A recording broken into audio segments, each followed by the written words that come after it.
నంద్యాలలో జాతీయ రహదారి భద్రతా మాసోత్సవాల సభలో కలెక్టర్ రాజకుమారి ఉద్వేగానికి లోనయ్యారు. రోడ్డు ప్రమాదంలో తన తల్లిని కోల్పోయానంటూ కన్నీటి పర్యంతమయ్యారు. ప్రతి ఒక్కరూ బాధ్యతగా వాహనాలు నడపాలని సూచించారు. ట్రాఫిక్ నిబంధనలు పాటించడమే మన కుటుంబానికిచ్చే అతిపెద్ద బహుమతి అని కలెక్టర్ పిలుపునిచ్చారు. ఎందుకు ఈ కార్యక్రమానికి ప్రత్యేకించి వస్తాను అన్నది నా కుటుంబంలో జరిగిన సంఘటన మీకు చెప్పడానికి.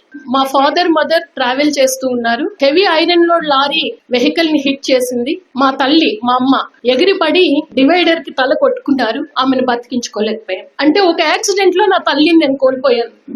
ఆ రోజు ప్రపంచం మొత్తం నాకు శూన్యంగా అనిపించింది. ఒక లారీ డ్రైవర్ నన్ను నా అన్నయ్యని అనాథులను చేశారా అని.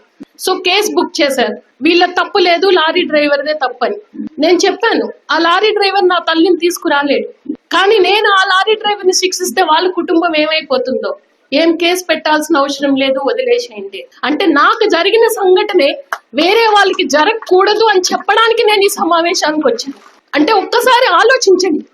ఈ బాధ నేను మీతో చెప్తే ఒక్కరు కాకపోతే ఇద్దరన్నా మారుతారు, డ్రైవింగ్ చేసినప్పుడు జాగ్రత్తలు తీసుకుంటారు అని చెప్పడానికి మాత్రమే నేను వచ్చాను. సో ఈ సందేశం ప్రతి ఒక్కరికి వెళ్ళాలి.